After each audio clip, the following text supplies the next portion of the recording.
ഇപ്പോൾ കാണുമ്പോൾ എനിക്ക് അപ്പം തന്നെ ഉണ്ടായിരുന്നത് ആക്ച്വലി സിനിമ കഴിഞ്ഞിട്ട് ഞാൻ ചെയ്ത് വെച്ചാൽ എനിക്കൊരു ഐഡിയ ഉണ്ടാവുമല്ലോ. സിനിമ കഴിഞ്ഞിട്ട് സ്റ്റേറ്റ് അവാർഡിൻ്റെ സംഭവമൊക്കെ കഴിഞ്ഞിട്ട് എല്ലാവരും ഇപ്പോഴും എൻ്റെ അടുത്ത് ആൾക്കാർ വന്ന് പറയുന്നുണ്ട് അത് ഭയങ്കര ഹോണ്ടിങ് ആയിരുന്നു, എനിക്ക് ഭയങ്കര ഫീലായി. അപ്പോൾ ഇതിപ്പോൾ എന്താ ഹോണ്ടിങ് ആയിട്ടുള്ളത്, ഇതിലിപ്പോൾ എന്താ ശരി ഫോട്ടോ എടുത്ത് പോയി അത്രയല്ലേ ഉള്ളൂ ഞാൻ കാണുന്നത്. എനിക്കത്രേ തോന്നിയിരുന്നുള്ളൂ. ഇപ്പോൾ വേണേ സീരിയലിൽ കൂടാം ഇത്ര ഒരു വെയിറ്റ് ഉള്ളൊരു സ്റ്റോറിയാണ് that's been said in that like ഒരു 30 minutes. ഞാൻ ചെറുപ്പത്തിൽ നല്ല തടിച്ച് ഒരു പ്രോപ്പർ ഒരു അമുൽ ബിബി പോലെയായിരുന്നു. അപ്പോൾ അങ്ങനെ കുറേ ആഡ്സ് വന്നിരുന്നു because I look like that. അങ്ങനെയാണ് ഫിലിമിലേക്ക് വന്നത്. അപ്പോൾ നോർമൽ കൊച്ചിയിൽ നടക്കുന്ന ഒരു സ്റ്റോറി തന്നെയാണിതും. ലൈക്ക് സെറ്റിലിരുന്ന് പഠിക്കും ഞാൻ, ബോർഡ് എക്സാമിനാണെങ്കിലും എവറിത്തിങ് സെറ്റിലായിരുന്നു. അമ്മ അസൈൻമെൻറ്റ്സ് ആയിട്ട് ഹെൽപ്പ് ചെയ്യും, എൻ്റെ ഫ്രണ്ട്സ് കുറേ സഹായിക്കും. അങ്ങനെ എല്ലാതും കൂടി ഒരു അഡ്ജസ്റ്റ്മെൻറ്റിൽ ഞാനിങ്ങനെ വന്നിരിക്കുകയാണ്. എൻ്റെ പ്രോസസ്സ് എന്താന്ന് പറഞ്ഞാൽ ഒരു മന്ത് ബിഫോർ ഷൂട്ട് തുടങ്ങുന്നതിന് മുന്നേ ഞാൻ ഡയലോഗ്സ് എല്ലാം ബൈഹാർട്ട് ചെയ്ത് പഠിക്കും. എൻ്റെ അവിടെ പോയാൽ എനിക്ക് സ്ട്രെസ് ഇല്ല, ഡയലോഗ് ലാസ്റ്റ് മിനിറ്റ് പഠിക്കുന്ന പരിപാടിയില്ല. എനിക്ക് ആകെപ്പാടെ സ്ട്രെസ്ഫുൾ ആയിരിക്കുന്നത് ഇൻ കേസ് അവർ അപ്പം ഡയലോഗ് എന്തെങ്കിലും മാറ്റിയാൽ എനിക്കത് ബുദ്ധിമുട്ടാണ്. പക്ഷെ അതും അഡ്ജസ്റ്റ് ചെയ്ത് നമ്മൾ പഠിച്ച് എടുക്കണം. അപ്പോൾ അത് മാത്രം ആലോചിച്ചാൽ മതിയല്ലോ. അപ്പോൾ ഞാൻ അങ്ങനെ പഠിച്ചു പോയി. I had a very good experience working with her. ഞാനിപ്പോൾ ഭാസ്കർ ചെയ്തു, പിന്നെ വിശ്വാസം ചെയ്തു, അതിൻ്റെ ഇടയിൽ നാനും റൗഡി താനെ നയൻതാര ചേച്ചീൻ്റെ യങ്ങർ വേർഷൻ ചെയ്തിരുന്നു. Everything was very nice. Naanum Rowdy Dhaan Nayanthara ചേച്ചി എന്നെ വന്ന് കാണിക്കാൻ എടുത്തോ എന്നൊക്കെ പറഞ്ഞു. സോ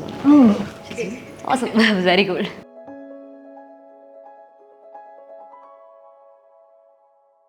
നമസ്കാരം. മീഡിയ വണ്ണോടൊപ്പം ഉള്ളത് അനികയാണ്. വെൽക്കം. ഹായ്. ചെറിയ പ്രായത്തിലെ തന്നെ മലയാള സിനിമയിലേക്ക് കടന്നു വന്ന ആളാണ്.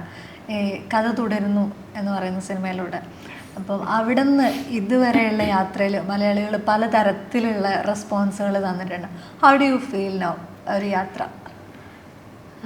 I feel very grateful. കാരണം ഓൾമോസ്റ്റ് ഒരു 15+ ഇയേഴ്സ് ഇൻഡസ്ട്രിയിൽ കുഴപ്പമില്ലാണ്ട് ഇങ്ങനെ മെയിൻറ്റെയിൻ ചെയ്ത് പോകുന്നുണ്ട്. അതെല്ലാവർക്കും കിട്ടുന്നൊരു ഭാഗ്യമല്ല. So I genuinely feel very grateful and hoping for the best. Okay. ഈ ചെറിയ കുട്ടിയായിട്ട് വരുമ്പോൾ എന്ന് പറയാം, ചെറിയ ക്യാരക്ടറിലല്ല, അപ്പോൾ 5 സുന്ദരികൾ പോലെയുള്ള വളരെ ഫുൾ ഓഫ് ചെയ്യാൻ പ്രയാസമുള്ള കഥാപാത്രങ്ങളിലൂടെയാണ് ആളുകളിലേക്ക് ഇൻജക്റ്റഡ് ആവുന്നത് എന്ന് പറയാം. അപ്പോൾ അതിന് തന്നെ സ്റ്റേറ്റ് അവാർഡ് കിട്ടുന്നു, അപ്രിസിയേഷൻസ് കിട്ടുന്നു. അപ്പം അത്രയും ചെറിയ പ്രായത്തിൽ തന്നെ ഒരു സ്പേസ് കിട്ടിയതിനെ എങ്ങനെയാണ് കാണുന്നത്? ചെറിയ പ്രായത്തിൽ എന്തോ ഒരു ഭാഗ്യം കൊണ്ട് ഇങ്ങനത്തെ ഒരു നല്ല സ്ക്രിപ്റ്റ്സ് വന്നു, സ്ട്രോങ് ആയിട്ടുള്ള ക്യാരക്ടേഴ്സ് വന്നു. മോർ ദൻ ജസ്റ്റ് ആരുടെയെങ്കിലും മക്കളുടെ അങ്ങനത്തെ ക്യാരക്ടേഴ്സ് അല്ലാണ്ട് ഇപ്പോൾ എന്താണ് അഞ്ചുന്തരികളാണെങ്കിലും ഭാസ്കർ ദാസ്കളാണെങ്കിലും എല്ലാത്തിലും ഒരുമാതിരി ഒരു സെൻട്രൽ ക്യാരക്ടേഴ്സ് ആയിട്ടുള്ളൊരു ഇതാണ് വന്നിരിക്കുന്നത്. അപ്പോൾ അതിനൊരു ഭാഗ്യം കിട്ടി. അതും വലിയ വലിയ സ്റ്റാർസിൻ്റെ കൂടെ ആക്ട് ചെയ്യാനുള്ളൊരു ലക്കും ഉണ്ടായിരുന്നു. എല്ലാതും കൂടി ഒത്തു വന്നപ്പോൾ. അനികയുടെ നാട് മലപ്പുറത്ത് മഞ്ചേരിയിലാണ്. അപ്പം അവിടെ നിന്ന് സാധാരണ മലയാള സിനിമയിലേക്ക് അങ്ങനെ ആ കാലഘട്ടത്തിൽ ഒട്ടും തന്നെ ആളുകൾ കടന്നു വരുന്നില്ലാത്തൊരു സമയമായിരുന്നു. അവിടെ നിന്ന് സിനിമ എന്ന് പറയുന്നത് വളരെ ദൂരത്തിലുള്ളൊരു കാര്യമാണ്. അപ്പം അതിന് ഒരുപാട് കാര്യങ്ങൾ ബ്രേക്ക് ചെയ്യേണ്ടി വരുമായിരിക്കുമല്ലോ സിനിമയിലേക്ക് പോകാൻ. അങ്ങനെയുള്ളൊരു ഹഡിൽ ഉണ്ടായിട്ടുണ്ടോ? സോ ആക്ച്വലി മലപ്പുറം അമ്മേൻ്റെ നാടാണ്. പിന്നെ ഞാൻ ജനിച്ചു വളർന്നത് കൊച്ചിയിലാണ്. അപ്പോൾ ആ ഒരു പ്രോസസ്സിൽ കൂടിയാണ് ഞാൻ സിനിമയിലേക്ക് വന്നത്. ഞാൻ ചെറുപ്പത്തിൽ നല്ല തടിച്ച് ഒരു പ്രോപ്പർ ഒരു അമുൽ ബിബി പോലെയായിരുന്നു. അപ്പോൾ അങ്ങനെ കുറേ ആഡ്സ് വന്നിരുന്നു because I look like that. അങ്ങനെയാണ് ഫിലിമിലേക്ക് വന്നത്. അപ്പോൾ നോർമൽ കൊച്ചിയിൽ നടക്കുന്ന ഒരു സ്റ്റോറി തന്നെയാണിതും. അങ്ങനെ ഹേർഡേഴ്സ് ആയിട്ട് വരാൻ I don't know for some reason ഇതുവരെ വരാനായിട്ട് I never faced any difficulty, thank god. പക്ഷേ അങ്ങനെ വന്നു. ഈ വന്നതിന് ശേഷവും പഠനം ഒരു വശത്തൂടെ പോകുന്നുണ്ട്.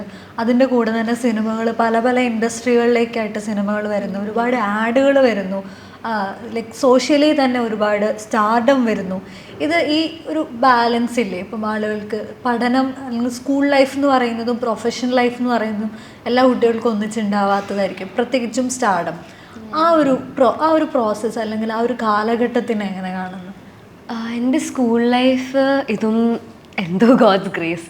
ഞാൻ പഠിച്ച എല്ലാ സ്കൂളിലും ഞാൻ കൊച്ചിയിലായിരുന്നപ്പോൾ ഐ വാസ് ഇൻ ചോയ്സ്. പിന്നെ കോഴിക്കോട് പോയപ്പോൾ ദേവഗിരി ആയിരുന്നു. ഇപ്പോൾ ഞാൻ സേക്രഡ് ഹാർട്സ് കോളേജിലാണ്. ഈ 3 ഇൻസ്റ്റിറ്റ്യൂഷൻസും ഞാൻ മലപ്പുറത്ത് നസറത്ത് സ്കൂളിലായിരുന്നു. ഇവരെല്ലാവരും ഭയങ്കര സപ്പോർട്ടീവായിരുന്നു ആക്ടിങ് കരിയറിനെ വെച്ചിട്ട്. അപ്പോൾ അതുവഴിയും അമ്മേൻ്റെ സപ്പോർട്ടും ലൈക്ക് സെറ്റിലിരുന്ന് പഠിക്കും ഞാൻ, ബോർഡ് എക്സാമിനാണെങ്കിലും എവറിത്തിങ് സെറ്റിലായിരുന്നു. അമ്മ അസൈൻമെൻറ്റ്സ് ആയിട്ട് ഹെൽപ്പ് ചെയ്യും, എൻ്റെ ഫ്രണ്ട്സ് കുറേ സഹായിക്കും. അങ്ങനെ എല്ലാതും കൂടി ഒരു അഡ്ജസ്റ്റ്മെന്റിൽ ഞാനിങ്ങനെ ഇങ്ങനെ ഇങ്ങനെ വന്നിരിക്കുകയാണ്. ഈ മുന്നേ പലരും സംസാരിക്കുമ്പോൾ കേട്ടിട്ടുണ്ട് മിസ് ചെയ്യുന്നത് സ്കൂളാണ് അല്ലെങ്കിൽ കോളേജ് ലൈഫാണ് മിസ് ചെയ്യുന്നത്. അങ്ങനെ ഒരു ചാൻസ് കൊടുക്കരുത് എന്നുള്ള തീരുമാനം ഉണ്ടായിരുന്നു? 100%. കാരണം ഞാൻ സ്കൂൾ ലൈഫ് മിസ് ചെയ്തു എന്ന് പറയില്ല, പക്ഷേ കുറേ സർട്ടൻ ഭാഗങ്ങളുണ്ട്. നമ്മൾ ഫുൾ ടൈം സ്കൂളിൽ പോകുമ്പോൾ ഓരോരോ ഇതുണ്ടാവുമല്ലോ, അങ്ങനെ ഇത്തിരി മിസ് ചെയ്തിട്ടുണ്ട്. പക്ഷെ അപ്പം ഞാൻ ആലോചിക്കുന്നത് എന്താ, എൻ്റെ ഒരു ഓപ്പർച്യൂണിറ്റി എല്ലാവർക്കും കിട്ടണമെന്നില്ലല്ലോ. It's something that's very rare. അപ്പം ഐ വാസ് ലൈക്ക് ഓക്കെ, ഇതൊരു വഴിക്ക് അതൊരു വഴിക്ക്, അപ്പം ഒരു ബാലൻസ് ഉണ്ടായ ഓക്കെയാണ്. പക്ഷെ കുറേ ഞാൻ കണ്ടിരിക്കുന്ന ആക്ടേഴ്സ് സ്കൂൾ കഴിഞ്ഞിട്ട് കോളേജിൽ പോകാറില്ല, ഡിസ്റ്റൻസ് ആയിട്ട് ചെയ്യും അല്ലെങ്കിൽ അതങ്ങോട്ട് വിടും. പക്ഷെ എനിക്ക് കോളേജ് ലൈഫ് വേണമെന്ന് ഭയങ്കര ആഗ്രഹമായിരുന്നു. കാരണം ഞാൻ എൻ്റെ അമ്മേൻ്റെ കോളേജ് ലൈഫിന് കുറേ കേട്ടിട്ടുണ്ട്. സിനിമയിലൊക്കെ കാണുന്നതും കോളേജ് എന്ന് പറയുന്നത് ഒരു വേറൊരു ലൈഫ് തന്നെയാണ്. അതെനിക്ക് വേണമെന്ന് ഭയങ്കര ഐ വാണ്ടഡ് ദാറ്റ്. ഞാൻ അവിടെ SH ചേർന്ന് ആൻഡ് എനിക്ക് കോളേജ് ലൈഫ് നല്ല പോലെ ഉണ്ട്. I am very happy. SH പക്ഷേ ഡ്രോപ്ഡ് ഔട്ട്. Okay okay. ഈ SH എന്ന് പറയുന്നതാണെങ്കിൽ ഇപ്പം കൊച്ചിയിൽ ലൈക്ക് കോളേജസ് എടുത്തു കഴിഞ്ഞാൽ ഏറ്റവും അധികം കലാപരമായിട്ടും ആക്റ്റീവാണ്, വളരെ ആക്റ്റീവാണ്, സപ്പോർട്ടീവ് ആവണമെന്ന് പറയുന്നുണ്ട്. അവിടുന്ന് തന്നെ ഒരുപാട് താരങ്ങൾ വന്നിട്ടുണ്ട് എന്ന് പറയുന്നുണ്ട്. College amazing. ഞാൻ ജേർണലിസമാണ് പഠിക്കുന്നത്. So I am also A journalism student. അടിപൊളിയായിട്ട് പോകുന്നുണ്ട്. എനിക്ക് നല്ലൊരു ബാലൻസാണ് വർക്കും കോളേജും. കാരണം ഞാനൊരു ഗ്യാപ്പ് ഇയർ എടുത്തിരുന്നു 12th കഴിഞ്ഞിട്ട്. അപ്പോൾ എനിക്ക് വർക്ക് മാത്രമായിരുന്നു, ഒരു സോഷ്യൽ ലൈഫോ ഫ്രണ്ട്സ് ആയിട്ടുള്ളത് ഭയങ്കര കുറേ. കാരണം ഫുൾ ടൈം വർക്കായിരുന്നു.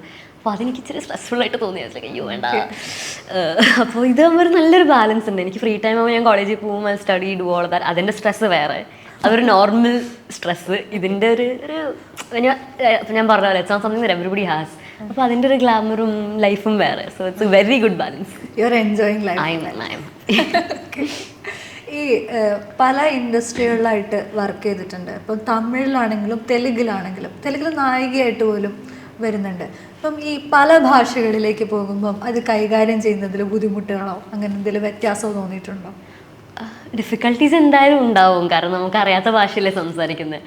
പക്ഷെ എനിക്ക് തമിഴിൽ വലിയ ഡിഫിക്കൽട്ടീസ് ഇല്ലായിരുന്നു. കാരണം മലയാളമായിട്ട് ഭയങ്കര സാമ്യമുള്ളൊരു സിമിലറാണ് തമിഴ്. പക്ഷെ തെലുങ്കിലിപ്പോൾ ഞാനൊന്ന് ഇത്തിരി കഷ്ടപ്പെട്ടു. പക്ഷെ എനിക്ക് വന്നിരിക്കുന്ന കാസ്റ്റും ക്രൂവും എല്ലാവരും ഭയങ്കര സപ്പോർട്ടീവായിട്ടുള്ള ആൾക്കാരായിരുന്നു. അപ്പോൾ എനിക്ക് എൻ്റെ പ്രോസസ്സ് എന്താണെന്ന് പറഞ്ഞാൽ ഒരു മന്ത് ബിഫോർ ഷൂട്ട് തുടങ്ങുന്നതിന് മുന്നേ ഞാൻ ഡയലോഗ്സ് എല്ലാം ബൈഹാർട്ട് ചെയ്ത് പഠിക്കും. എൻ്റെ അവിടെ പോയാൽ എനിക്ക് സ്ട്രെസ് ഇല്ല, ഡയലോഗ് ലാസ്റ്റ് മിനിറ്റ് പഠിക്കുന്ന പരിപാടിയില്ല. എനിക്ക് ആകെപ്പാടെ സ്ട്രെസ്ഫുൾ ആയിരിക്കുന്നത് ഇൻ കേസ് അവർ അപ്പം ഡയലോഗ് എന്തെങ്കിലും മാറ്റിയാൽ എനിക്കത് ബുദ്ധിമുട്ടാണ്. പക്ഷെ അതും അഡ്ജസ്റ്റ് ചെയ്ത് നമ്മൾ പഠിച്ച് എടുക്കണം. അപ്പോൾ അത് മാത്രം ആലോചിച്ചാൽ മതിയല്ലോ. അപ്പം ഞാൻ അങ്ങനെ പഠിച്ചു പോയി. അതിനിടെ ഒരു പ്രോസസ്സ് എങ്ങനെയാണോ പ്രിപ്പയർ ചെയ്യുന്നതിന്? നേരത്തെ തന്നെ സ്ക്രിപ്റ്റ് വായിച്ച് ഡയലോഗ്സ് പഠിച്ചതിന് ശേഷം സെറ്റിൽ പോകും? മലയാളം ആണെങ്കിൽ ഞാൻ അങ്ങനെ ചെയ്യാറില്ല. മലയാളം ബിക്കോസ് അപ്പോൾ വരുന്നൊരു ഫ്ലോ വേറെയാണ്. ഐ ഫുള്ളി ബിലീവ് ലൈക്ക് പഠിച്ച് പറയുന്നതും അപ്പോൾ സ്പോണ്ടേനിയസ്ലി പറയുന്നതും നല്ല ഡിഫറൻസ് ഉണ്ട്. പക്ഷെ എനിക്ക് തെലുങ്കാണെങ്കിൽ I don't have a choice. എനിക്ക് അങ്ങനെ പറയാൻ പറ്റില്ല, പഠിച്ചേ പറ്റുള്ളൂ. അപ്പോൾ അതുകൊണ്ട് അങ്ങനത്തെ ഒരു വർക്ക്ഷോപ്പ് പോലെ എന്തെങ്കിലും. തമിഴിലാണെങ്കിൽ അസിസ്റ്റൻറ്റ് ഡയറക്ടേഴ്സ് ആരെങ്കിലും വോയിസ് മെസ്സേജ് അയച്ചിട്ട് എനിക്ക് ഇതാണ് ഡയലോഗ് ഫുൾ പറഞ്ഞിട്ട് എനിക്കത് മതി കേട്ട് പഠിക്കാനായിട്ട്. അപ്പോൾ ഞാനത് കേട്ട് I run it through my head ഒരു ഡേ ബിഫോർ. അപ്പോൾ ഡബിങ്ങിലൊന്നും പ്രശ്നം വരില്ല? ഡബിങ്ങിൽ പ്രശ്നം വരും. ഡബിങ്ങിൻ്റെ പ്രോസസ്സ് തന്നെ കംപ്ലീറ്റ്ലി ഡിഫറെൻ്റ് അയച്ചപ്പോൾ. കാരണം ഞാനിപ്പോൾ പറയുന്നത് ആക്സെൻറ്റ് നോക്കുന്നില്ല, ഫ്ലോ നോക്കുന്നില്ല, ഒന്നുമില്ല. ഞാൻ ലിപ്പിന് മാത്രം പറഞ്ഞു വിടുകയാണ്. പക്ഷെ ഡബ് ചെയ്യുമ്പോൾ ആക്സെൻറ്റ് കറക്റ്റാണ്. ഇപ്പോൾ തെലുങ്കിൽ ഞാൻ ബുട്ടബൊമ്മ എന്ന് പറഞ്ഞ ഫിലിം ചെയ്തു. അത് പ്രോപ്പർ തെലുഗു ഗേളായിട്ടാണ്. അപ്പോൾ ഞാൻ പറയുന്ന തെലുങ്ക് എന്തായാലും ആക്സെൻറ്റ് ഉണ്ടാവും അതിൽ, ലൈക്ക് സ്ലാങ്ങിന് വ്യത്യാസം ഉണ്ടാവും. അത് പോയി അവിടെ പറഞ്ഞാൽ ശരിയാവില്ലല്ലോ. അപ്പോൾ അതിനെന്തായാലും വേറൊരു ട്രെയിനിങ് തന്നെ വേണം. ഈ ഒരുപാട് സിനിമകൾ ചെയ്തു പോകുന്ന സമയത്ത് എപ്പോഴെങ്കിലും ഏതെങ്കിലും ക്യാരക്ടറിനെ റീവിസിറ്റ് ചെയ്യണം അങ്ങനത്തെ തോട്ട്സ് വരാറുണ്ടോ? ഇപ്പം അനികയുടെ ആഡ് ചെയ്യുന്നതിലും അനികയുടെ ക്യാരക്ടേഴ്സ് എടുത്തു കഴിഞ്ഞാൽ തന്നെ കുട്ടിയായിട്ടാണ് ഇപ്പോഴും ആളുകൾ സ്വീകരിക്കുന്നത്. അതിൽ തന്നെ 5 സുന്ദരികളിലെ ആണെങ്കിലും എന്നെ അറിയുന്ന നല്ല കുട്ടിയാണെങ്കിലും people have a special feeling for them. അപ്പം അത്തരം ക്യാരക്ടേഴ്സിനെ റീവിസിറ്റ് ചെയ്യണം അല്ലെങ്കിൽ ഒന്നുകൂടെ കഥാപാത്രമാവണം എന്നൊക്കെ തോന്നിയിട്ടുണ്ടോ? അങ്ങനെ തോന്നിയിരിക്കുന്നത് റിയലി കുറേ ക്യാരക്ടർ വൈസ് ഒന്നും കൂടി അത് ചെയ്യണമെന്ന് എനിക്ക് തോന്നിയിട്ടില്ല. പക്ഷേ it's all phone memories. Like എനിക്കൊരു ക്യാരക്ടർ ചെയ്ത് കഴിഞ്ഞാൽ ഓക്കെ ദാറ്റ്സ് ഓവർ ഡൺ. അങ്ങനെയാണ് എൻ്റെ ഒരു പ്രോസസ്സ് വർക്ക് ആവുന്നത്. ഇപ്പം സേതുലക്ഷ്മി ആണെങ്കിലും ഭാസ്കർ റാസ്കൽ ശിവാനി ആണെങ്കിലും എല്ലാം ഭയങ്കര ഫോൺ മെമ്മറീസാണ്. പക്ഷെ സെയിം അങ്ങനെ ചെയ്യണമെന്ന് തോന്നിയിട്ടില്ല. ഈ സേതുലക്ഷ്മി എന്ന് പറയുന്ന ക്യാരക്ടർ ഒരു കുട്ടി കാണുന്നത് പോലെയല്ല ഒരു മുതിർന്ന പെൺകുട്ടി കാണുന്നത്. ഒരു ഇപ്പം അഭിനയിക്കുന്ന കാലത്ത് യു ആർ വെരി യങ്. അതിൻ്റെ ഡെപ്ത് എത്രത്തോളം ഉണ്ടെന്ന് ഒരു പക്ഷേ ആ സമയത്ത് അറിയില്ലായിരിക്കാം. പക്ഷെ ഇപ്പൊ കാണുമ്പോൾ അതിൽ വ്യത്യാസമില്ലേ? അങ്ങനെ ഒരു ഫീല് തോന്നിയിട്ടുണ്ടോ? ആ സ്റ്റോറി പറയുന്നതിന് ഇപ്പം ഞാനാണെങ്കിലും അന്ന് ചേത്തൻ ആണെങ്കിൽ ഞങ്ങൾക്ക് രണ്ടുപേർക്കും ഇതിൻ്റെ ഗ്രാവിറ്റി മനസ്സിലായിട്ടല്ല ഫിലിം ചെയ്തിരിക്കുന്നത്. അതിൽ ഷൂട്ടിൻ്റെ സമയത്ത് ദിലീഷ് പോത്തും ദിലീഷ് ചേട്ടനായിരുന്നു ഉണ്ടായിരുന്നത്. അപ്പോൾ ആള് എനിക്കിങ്ങനെ വേണ്ട കാര്യം മാത്രം പറഞ്ഞുതരും, ഞാനങ്ങനെ ചെയ്യും.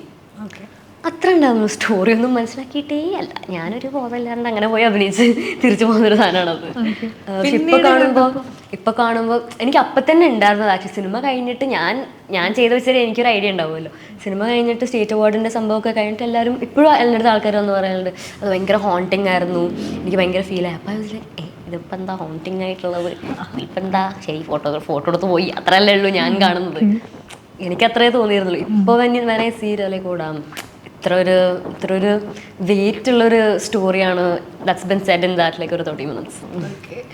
അതിനുശേഷം ഭാസ്കർ ദ റാസ്കൽ വരുന്ന സമയത്ത് നയൻതാരയുടെ മകളായിട്ടാണ് പലപ്പോഴും അനേക ആളുകൾ താരതമ്യപ്പെടുത്തുന്നത് നയൻതാരയുമായിട്ടാണ്. ഇപ്പോൾ സോഷ്യൽ മീഡിയയിലാണെങ്കിലൊക്കെ നിങ്ങൾ എവിടേക്കോ സാമ്യമുണ്ട് എന്ന് പറയുന്നുണ്ട്. അപ്പം അത്തരം ഒരു കമ്പാരിസൺ ഒരു ബേർഡനായിട്ട് തോന്നിയിട്ടുണ്ട് അപ്പോഴും? ബേർഡനൊന്നുമല്ല, എനിക്കത് തോന്നുന്നത് ഞങ്ങൾ കുറേ സിനിമ ചെയ്തിട്ടുണ്ട് ഒരുമിച്ച്, ചിലപ്പോൾ അതുകൊണ്ടായിരിക്കും. I had a very good experience working with her. ഞാനിപ്പോൾ ഭാസ്കർ ചെയ്തു, പിന്നെ വിശ്വാസം ചെയ്തു, അതിൻ്റെ ഇടയിൽ നാനും റൗഡി താലെ നയൻതാര ചേച്ചീൻ്റെ യങ്ങർ വേർഷൻ ചെയ്തിരുന്നു. Everything was very nice. Naanum Rowdy Dhaan Nayanthara ചേച്ചി എന്നെ വന്ന് അനിക്കാൻ എടുത്തോ എന്നൊക്കെ പറഞ്ഞു. So very good. ഇതിനിടയിൽ പരസ്യങ്ങളും ഒരുപാട് സ്പേസ് തന്നു.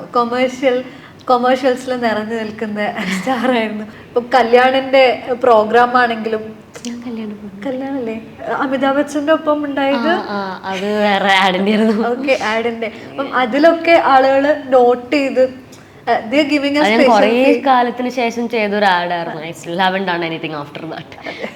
പക്ഷെ അങ്ങനെയും കുറച്ച് ചെയ്തു. അതിനുശേഷം ദുൽഖറിനും കൂടെ സ്വയംവരേന്റെയും ചെയ്തു. അത് കഴിഞ്ഞ് ഞാൻ ചെയ്ത ആഡ് സ്വയംവരേന്റെ അല്ലേ ലാസ്റ്റ്. കോമ്പിനേഷൻസ് എപ്പോഴും അനികയുടെ സെലക്റ്റീവ് എന്നുള്ളത് തോന്നിയിട്ടുണ്ട്. അങ്ങനെ നോട്ട് നെസസറിലി. എനിക്ക് ഇപ്പോൾ അത് വന്നതും like to work with Amitabh sir is like something crazy. അപ്പോൾ ഞാൻ അതും അങ്ങനെ ചെയ്തു. സ്വയംവരേൻ്റെ ആണെങ്കിലും ദുൽഖർ ദീകുവിൻ്റെ കൂടെ ഒന്നും കൂടി കിട്ടുക എന്ന് പറയുമ്പോൾ like awesome, cool, do it. അങ്ങനെയായിരുന്നു. ഓക്കെ, കിങ് ഓഫ് കൊത്ത എന്ന് പറയുന്ന സിനിമയിൽ അനികയുടെ ക്യാരക്ടർ അത് ഒരേ സമയം കിങ് ഓഫ് കൊത്തയ്ക്ക് നെഗറ്റീവായിട്ടുള്ള കമൻസ് വന്നിട്ടുണ്ടായിരുന്നു. അതേസമയം തന്നെ കൊമേഴ്ഷ്യലി ഹിറ്റായിരുന്നു. ദുൽഖറിൻ്റെ അനിയത്തിയായിട്ട് നല്ലൊരു വേഷം ചെയ്തു. അതിൽ വന്നിട്ടുള്ള റെസ്പോൺസസ് എങ്ങനെയായിരുന്നു? How's king of Kotha for you? കൊത്തേൻ്റെ set was a very long film. പക്ഷെ എനിക്ക് ഒരു 6 days ഉണ്ടായിരുന്നുള്ളൂ. കാരണം എൻ്റെ ക്യാരക്ടർ അത്രയും ഡിമാൻഡ് ചെയ്യുന്നുണ്ടായിരുന്നുള്ളൂ. അപ്പോൾ അഭിലാഷ് സാറ് വിളിച്ച് പറഞ്ഞു ഇങ്ങനത്തെ ഒരു ചെറിയ റോളുണ്ട്, ചെറുതാണ് പക്ഷേ it's the reason why he comes back, the reason why he goes, എല്ലാതും ഇസ് ബിക്കോസ് ഓഫ് ദാറ്റ് എന്ന് പറഞ്ഞപ്പോൾ വാസ് ലൈക്ക് യാ ഷുവർ. ഡിക്യുവിനോട് 1 more ടൈം ചെയ്യാണ്, അതും സിസ്റ്ററിൻ്റെ ഒരു ഇമ്പോർട്ടൻറ്റ് ക്യാരക്ടറാണെന്ന് തോന്നി, അങ്ങനെ ചെയ്തു. ആൻഡ് ഫിലിം റെസ്പോൺസ് എൻ്റെ അടുത്ത് കുറേ പേര് വന്ന് പറഞ്ഞു പെർഫോമൻസ് നന്നായിട്ടുണ്ടായിരുന്നു. Happens, mixed reviews is very common. ഈ സിനിമകളിലെ തന്നെ പാട്ടുകൾ അത് ഇപ്പോഴും ആളുകൾ കൂടെ കൊണ്ട് നടക്കുന്ന പ്ലേലിസ്റ്റിൽ എപ്പോഴും മുമ്പിൽ നിൽക്കുന്ന പാട്ടുകളായിട്ട് ഇപ്പോഴും ഉണ്ട്. ഈ പാട്ടുകൾ തന്നിട്ടുള്ളൊരു ഫീൽ എപ്പോഴെങ്കിലും അങ്ങനെ ഒരു ഫേവറേറ്റ് പാട്ട്, എൻ്റേതായിട്ടുള്ളൊരു പാട്ട് എന്നുള്ള ഫീല് വന്നിട്ടുണ്ടോ? ഐ ലവ് യു മമ്മി എന്ന് പറയുമ്പോൾ അത് ഐ തിങ്ക് അത് ആ സമയം പോട്ടെ, ഇന്നും കൂടി ഹെയർ ചെയ്യുന്ന ചേച്ചീൻ്റെ അടുത്ത് വന്ന് പറഞ്ഞു എൻ്റെ മോൾ അത് കേൾക്കാതെ ഉറങ്ങില്ലെന്ന്. It's been 8 years. ഇപ്പോഴും it's for some reason relevant. അത് കേൾക്കുമ്പോൾ സന്തോഷം. അത്ര ഒരു മാർക്ക് ഉണ്ടാക്കിയല്ലോ. സോഷ്യൽ മീഡിയയിലും ഇതുപോലെ വളരെ ആക്റ്റീവാണ്. ഒരുപാട് ഫോളോവേഴ്സ് 2.5+ millions ഓഫ് ഫോളോവേഴ്സ് ഉണ്ട്. സോഷ്യൽ മീഡിയ തരുന്ന ഒരു സ്പേസ് ഇല്ലേ ഇപ്പം, പ്രത്യേകിച്ചും ഇന്നത്തെ ഒരു കാലഘട്ടത്തിൽ സിനിമയോളം തന്നെ ഇൻഫ്ലുവൻസ് സോഷ്യൽ മീഡിയയ്ക്കുണ്ട്. അത് തരുന്ന ഒരു എക്സ്പീരിയൻസ് മേ ബി അത് രണ്ട് വശങ്ങളുള്ളൊരു കോയിൻ കൂടിയാണല്ലോ. How is that space for you? Social media I'm not sure. ഞാനിപ്പോൾ പണ്ട് ആക്റ്റീവ് ആയിരുന്ന പോലെ ഞാൻ ആക്റ്റീവ് അല്ല സോഷ്യൽ മീഡിയയിൽ. വൺ തിങ് ഇൻ ജനറൽ ഇടയ്ക്ക് എനിക്ക് എൻ്റെ മൂഡ് അനുസരിച്ച് അതൊക്കെ എനിക്ക് ഇടയ്ക്ക് പോസ്റ്റ് ചെയ്യാനൊക്കെ തോന്നും. ഇടയ്ക്ക് എല്ലാവരും ഒപ്പീനിയൻ കേൾക്കാൻ തോന്നും. അപ്പോൾ ഞാൻ എന്തെങ്കിലുമൊക്കെ സ്റ്റോറി തരാതെ പോസ്റ്റ് ചെയ്യും. ഇടയ്ക്ക് കുറേ ഫുൾ പോസ്റ്റിങ് ചെയ്തുകൊണ്ടിരിക്കും. അല്ലെങ്കിൽ I don't even get on social media. Like there are days ഞാൻ കോളേജിലൊക്കെ പോകുന്ന സമയമാണെങ്കിൽ എനിക്ക് ഭയങ്കര വർക്കായിട്ട് ബിസി ആവുന്ന സമയത്ത് ഞാൻ ഇൻസ്റ്റഗ്രാമിലൊന്നും കയറാറേ ഇല്ല. അങ്ങനത്തെ ഒരു ഇതുണ്ട്. But I think balance important ആണ്. നമ്മൾ ഒരുപാട് സോഷ്യൽ മീഡിയയിലേക്ക് പോയി കമൻസും കാര്യങ്ങളും ഇൻവോൾവ് ആവാൻ നിൽക്കുന്നില്ല. ഭയങ്കര ലൈക്ക് മാറി നിൽക്കുന്നില്ല. ഡീസൻറ്റ് ബാലൻസിൽ പോയിക്കൊണ്ടിരിക്കുകയാണ്. ഓക്കെ. ഇപ്പം അനികയുടെ കൂടെ തന്നെയുള്ള സിനിമയിലുള്ള ആളുകളാണെങ്കിലും അവരെല്ലാം സോഷ്യൽ മീഡിയ സ്ക്രൂട്ടനൈസ് ചെയ്യുന്നൊരു കാലമാണ്. ഇപ്പം ഫോട്ടോഷൂട്ടുകൾ വരുന്ന സമയത്ത് അല്ലെങ്കിൽ ഏതെങ്കിലും പ്രത്യേക പോസ്റ്റ് ഇടുന്ന സമയത്ത് ഇതിനെയൊക്കെ ലൈക്ക് ടാർഗറ്റ് ചെയ്തുകൊണ്ട് കമൻറ്റ് വരുന്ന ഒരു കാലം കൂടിയാണ്. ജനറലി അനികയ്ക്ക് അങ്ങനെ ഒരുപക്ഷെ ഉണ്ടായിട്ടുണ്ടായില്ലായിരിക്കാം. പക്ഷെ ജനറലി ഒരു സിറ്റുവേഷനെ ഒരു സിനാരിയോനെ എങ്ങനെയാണ് കാണുന്നത്? What is your take on that? Social media scrutinise okay make sense. പക്ഷേ ഇങ്ങനെ ക്രിറ്റിസിസം വൈസ് വെച്ച് നോക്കുകയാണെങ്കിൽ ഒബ്വിയസ്ലി വരും. ട്രോളാണെങ്കിലും കമൻസ് ആണെങ്കിലും വരുന്നതാണ്. ഞാനിപ്പോൾ എന്ത് ഫോട്ടോ ഷൂട്ട് ചെയ്താലും വെറുതെ ഒരു പോസ്റ്റിട്ടാലും വരുന്നതാണ്. പക്ഷേ ഐ തിങ്ക് നമ്മളെ ചോയ്സാണ് to see it or not. അപ്പം ഞാൻ അങ്ങനെയാണ്. എനിക്ക് തോന്നിയാൽ പറഞ്ഞ പോലെ എനിക്കൊരു മൂഡ് പോലെയാണ്. എനിക്ക് തോന്നുമ്പോൾ ഞാൻ ഇരുന്ന് ഫുള്ളിരുന്ന് കമൻസ് വായിക്കും. ഇല്ലെങ്കിൽ ഐ ജസ്റ്റ് ലീവ് ഇറ്റ്. അതിന് ഈ ഇടയ്ക്കായിട്ട് ഞാൻ എന്ത് പോസ്റ്റ് ചെയ്താൽ ഞാൻ അങ്ങനെ കമൻറ്റ് സെക്ഷനൊന്നും ഇരുന്ന് വായിക്കാൻ നിൽക്കാറില്ല. ജസ്റ്റ് ലീവ് ഇറ്റ് അങ്ങനെ ഇരിക്കും. പക്ഷേ സോഷ്യൽ മീഡിയ ഓൾസോ ഭയങ്കര ഹെൽപ്ഫുൾ ആയിട്ടൊരു ടൂളാണ്. നമ്മളുടെ എന്തെങ്കിലും വോയിസും ഒപ്പീനിയൻസും ഡിഫറെൻറ്റ് ഇഷ്യൂസ് ഉണ്ടാവുന്നതിനെ പറ്റിയിട്ട് ഒരു വലിയൊരു പ്ലാറ്റ്ഫോമാണ്. 2.5 million പീപ്പിൾ എന്ന് പറഞ്ഞാൽ it's not a small amount. അപ്പോൾ അത് നമുക്കുണ്ടാവുന്നൊരു it's our power. It's the way that we can change make a difference. Okay, so you are ready to use that? I think everybody should use that. ഇപ്പം നമ്മൾ സംസാരിക്കുന്ന cup എന്ന് പറയുന്ന സിനിമയുടെ ഒരു പ്രൊമോഷൻ്റെ ഭാഗം കൂടെ ആയിട്ടാണ്. അതിലേക്ക് വരുന്ന സമയത്ത് എനിക്ക് അതിനകത്തെ ഒരു ഒറ്റ ഷോട്ട് മാത്രമേ ഞാൻ കണ്ടുള്ളൂ. ബാഡ്മിൻ്റൺ പ്ലെയർ ആയിട്ട് എനിക്ക് ആദ്യം ഓർമ്മ വന്ന് ഭാസ്കറിലെ എൻട്രി സീനില്ലേ, ഇൻട്രൊഡക്ഷൻ സീനിൽ പ്ലേയിങ് ടെന്നീസ് റൈറ്റ്, അതേപോലെ തന്നെയുള്ള ഒരു ഷോട്ടായിട്ട് എനിക്ക് തോന്നി. സോ ഇപ്പോഴും ആളുകൾ കാണുമ്പം ആ കുട്ടി അനികയെ ഓർക്കുന്നു എന്നുള്ളൊരു സാധനമുണ്ട്. അത് പക്ഷേ ഇപ്പോഴും മുതിരുന്നില്ല സിനിമയിലുള്ള ഒരു എന്താ പറയുക, ഒരു ബേർഡനായിട്ട് വരുന്നുണ്ടോ? ബേർഡനായിട്ട് ഞാൻ അങ്ങനെ കാണുന്നില്ല. സമയമാകുമ്പോൾ ആൾക്കാരുടെ മൈൻഡും മാറും. എത്ര കാലം they will keep this in mind. മെല്ലെ മെല്ലെ അത് ഡിഫറെൻറ്റ് ക്യാരക്ടേഴ്സ് എടുക്കുന്നതും അതിനനുസരിച്ചും ഐ എം ഹോപ്പിങ് ഇത് ചേഞ്ച്. ധൃതിയൊന്നുമില്ല, ഞാനിങ്ങനെ ഇരുന്നോളാം, കുഴപ്പമില്ല. ഈ ക്യാരക്ടേഴ്സ് ചൂസ് ചെയ്യുന്നതിൽ എനിക്ക് എന്തെങ്കിലും ഇത്തരത്തിലായിരിക്കണം, അല്ലെങ്കിൽ ഇത്ര റെലവൻസ് വേണം, അല്ലെങ്കിൽ അറ്റ്ലീസ്റ്റ് കഥയ്ക്ക് ഇത്ര റെലവൻസ് വേണം, അത്തരം ടൂൾസ് യൂസ് ചെയ്യാറുണ്ടോ ഒരു സ്ക്രിപ്റ്റ് ചൂസ് ചെയ്യുന്ന സമയത്തോ സിനിമയിലേക്ക്? സ്ക്രിപ്റ്റിൽ 100% റെലവൻസും വെയിറ്റേജ് ഇല്ലെങ്കിൽ ഇറ്റ്സ് പോയിന്റ്ലെസ്. അപ്പോൾ അത് ഞാൻ എന്തായാലും നോക്കാറുണ്ട്. പിന്നെ നല്ലൊരു സിനിമയാണ്, it's a good film to be a part of എന്ന് വെച്ച് നോക്കുകയാണെങ്കിൽ അതില്ല. ഇപ്പോൾ കൊത്തകലത്തെയൊക്കെ പോലെ എനിക്ക് സ്ക്രീൻ സ്പേസ് വളരെ കുറവാണ്, പക്ഷേ ഇറ്റ്സ് എൻ ഇമ്പോർട്ടൻറ്റ് ക്യാരക്ടർ. അങ്ങനെയൊക്കെ ആകുമ്പോൾ ഐ ഡോണ്ട് മൈൻഡ്. ഈ കപ്പിലെ ക്യാരക്ടറിനെ ഒന്ന് ഇൻട്രൊഡ്യൂസ് ചെയ്യാം. അതും കുറേയൊക്കെ ഇങ്ങനെയാണ്, ചെറിയ ക്യാരക്ടറാണ്, പക്ഷെ എന്നാലും ഒരു ഇമ്പോർട്ടൻറ്റ് ക്യാരക്ടറാണ്. ആലൻ ചേട്ടൻ ആലനങ്ങൾ വിളിച്ചിരുന്നു നമ്മൾ ചെറിയ സിനിമേൻ്റെ ചെറിയൊരു ഭാഗം ചെയ്യാനുണ്ട് എന്ന് പറഞ്ഞിട്ടാണ് ഞാൻ ഈ ഫിലിമിലെത്തിയത്. ഓക്കെ, ഇതൊരു സ്പോർട്സ് ഡ്രാമയാണ് എന്ന് പറഞ്ഞിരുന്നു.